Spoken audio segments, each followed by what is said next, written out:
Support કરવા માટે થઈ અને મહારાજા સયાજીરાવ યુનિવર્સિટી ઓફ બરોડા પણ પ્રયત્નશીલ છે. વિચાર ઘણો ઉમદા છે કે કોઈ પણ રીતે ફ્યુઅલ કન્ઝમ્પશન દેશનું ઘટે અને તેની અંદર દેશની બચત થાય. તો દરેક સિવિલ સિટીઝન્સ તેની અંદર જોડાય. વીકની અંદર એક દિવસ નો વેહિકલ ડે, ખાસ કરીને સરકારી વેહિકલ છે તેને તે દિવસે ફ્રીઝ રાખવામાં આવે તો ઘણા મોટા પ્રમાણની અંદર ફ્યુઅલનું કન્ઝમ્પશન બચી શકે, ભલે એક જ દિવસનો આ પ્રયત્ન હોય.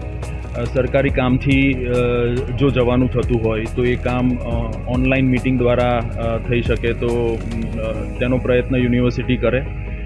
બીજા કોઈ ટ્રાવેલ્સ યુનિવર્સિટી તરફથી કોઈ કોન્ફરન્સીસ હોય, કોઈ મિટિંગ્સ હોય અથવા તો તેના માધ્યમથી યુનિવર્સિટીની અંદરથી તેના પ્રયત્નો એવા છે કે બને ત્યાં સુધી તે ટાળવું.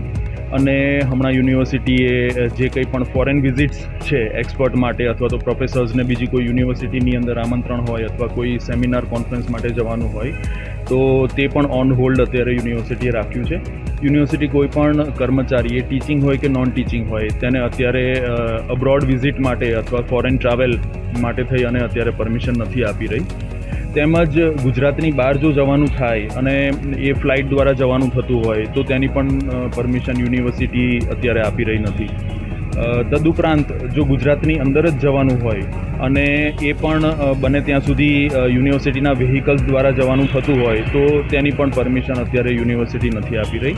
એટલે એક પ્રયાસ એવો છે કે કોઈ પણ રીતે ફ્યુઅલ કન્ઝમ્પશન દેશનું બચે, લોકો ઈવી તરફ જાય અથવા તો કાર પુલિંગ અથવા તો બાઇક પુલિંગમાં જાય, સાથે લોકો આવે તો એક બાઇકનો ખર્ચાની અંદર 2 જણનું કામ થઈ જાય છે.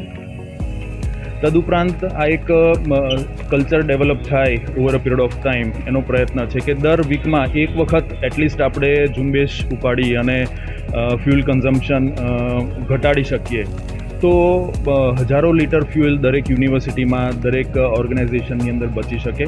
એટલે પોતપોતાની રીતે જે કંઈ પણ આની અંદર કોન્ટ્રીબ્યુશન કરી શકાય. નજીકના હોય એ લોકો કેમ્પસની અંદરથી ચાલીને આવે, જે લોકો દૂર રહેતા હોય તે લોકો સ્પેશિયલ રિક્ષા ન કરે પણ રિક્ષાની અંદર પુલ કરીને લાવે, કેમ કે સ્પેશિયલ રિક્ષા કરે તો પણ ફ્યુઅલ કન્ઝમ્પશન તો એટલું જ થવાનું છે.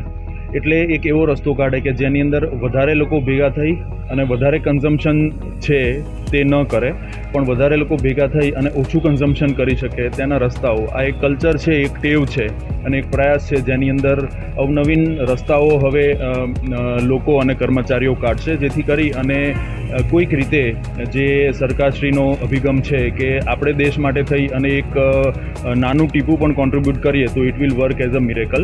તો તેના પ્રયત્ન રૂપે એક સારું કલ્ચર યુનિવર્સિટીમાં ડેવલપ થાય તેના માટે પ્રયત્નશીલ છે.